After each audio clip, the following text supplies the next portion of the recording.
Friends, I am Yukta, welcome back to YouTube channel economics आसान है। Guys आज हम कंटिन्यू करने वाले हैं मैक्रो इकोनॉमिक्स का chapter number 10 government budget and the economy.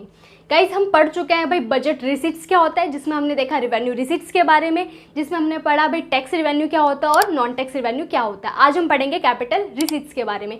So guys start करते हैं आज की क्लास और देखते हैं कैपिटल रिसीट्स क्या होता है।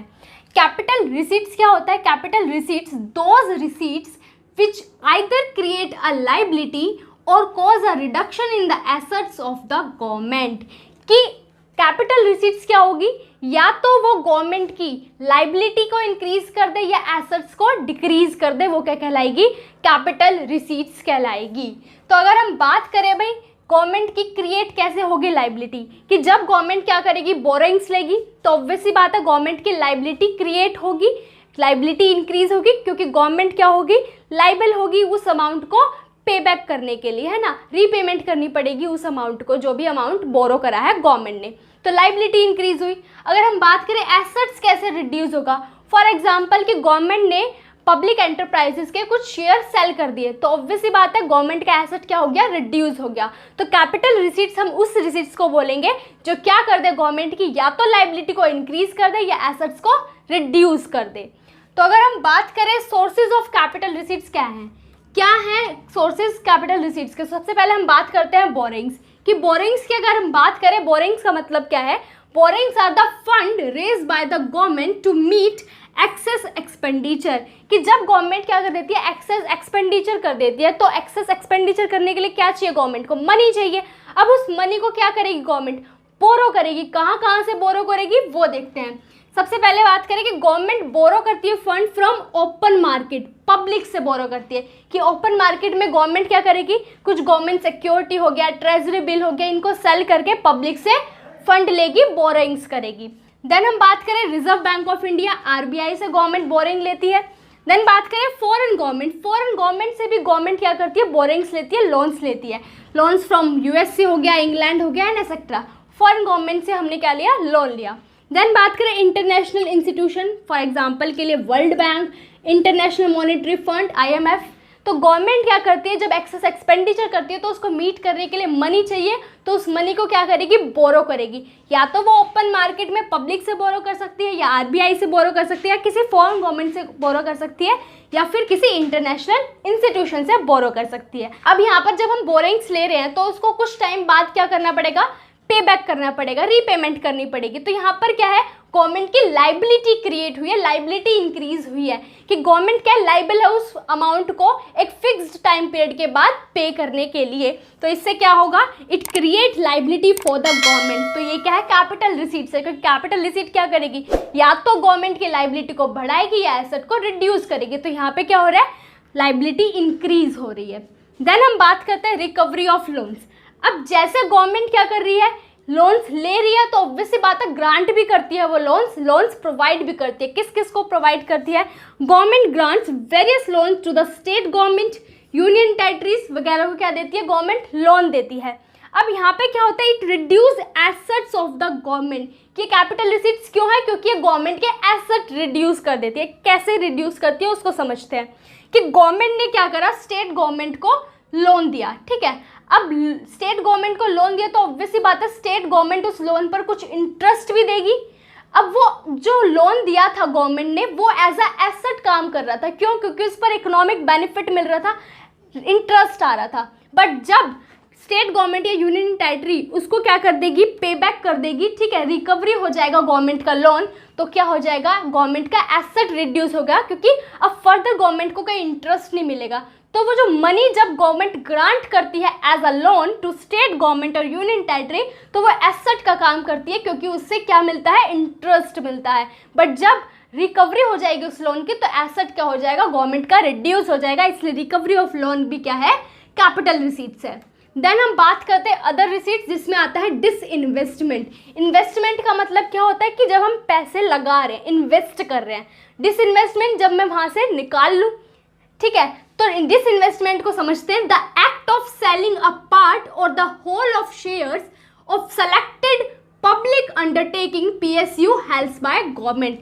कि अब जो पब्लिक एंटरप्राइजेस है उसका ओनर कौन होता है भाई, गवर्नमेंट होती है। तो गवर्नमेंट क्या करती है कि उस पब्लिक एंटरप्राइज का कुछ पार्ट शेयर या फिर सारे के सारे शेयर क्या कर देती है, सेल कर देती है। अब जब गवर्नमेंट क्या कर रही है, किसी पब्लिक एंटरप्राइजेस के शेयर सेल कर रही है, तो ऑब्वियसली बात है गवर्नमेंट का जो पब्लिक एंटरप्राइज है वो रिड्यूस हो जाएगा, क्योंकि गवर्नमेंट की ओनरशिप रिड्यूस हो रही है, तो एसेट क्या हो जाएगा, गवर्नमेंट का रिड्यूस हो जाएगा। तो it leads to transfer of ownership of PSU to the private enterprises, कि ओनरशिप ट्रांसफर हो जाएगी पब्लिक एंटरप्राइजेस से प्राइवेट एंटरप्राइजेस पर। ऑब्वियसली बात है जब हम किसी के शेयर खरीदते हैं तो उस कंपनी के ओनर बन जाते हैं, उस एंटरप्राइज के ओनर बन जाते हैं। तो गवर्नमेंट क्या करती है, डिसइन्वेस्टमेंट का मतलब क्या है कि गवर्नमेंट पब्लिक एंटरप्राइजेस के कुछ शेयर या फिर सारे के सारे शेयर क्या कर देगी, प्राइवेट एंटरप्राइजेस को सेल कर देगी। तो इससे क्या हो जाएगा, बेसिकली ओनरशिप ट्रांसफर हो रही है पब्लिक टू प्राइवेट। अब इससे क्या होगा, रिड्यूस होगा एसेट्स गवर्नमेंट का। ऑब्वियसली बात है कि गवर्नमेंट का जो पब्लिक एंटरप्राइजेस है वो एसेट है। अब एसेट जब उसने उसके शेयर सेल कर दिए तो वो प्राइवेट के पास चलेगी ना, तो गवर्नमेंट की ओनरशिप खत्म हो गई या कमी होगी, तो यहाँ से एसेट रिड्यूस हो जाएगा गवर्नमेंट का। तो ये भी क्या है, हमारी कैपिटल रिसीट्स है। देन बात करते हैं स्मॉल सेविंग्स। स्मॉल सेविंग्स का मतलब क्या है, fund raised from the public in the form of post office deposit, national saving certificate, NSC जिसको हम बोलते हैं किसान विकास पत्र।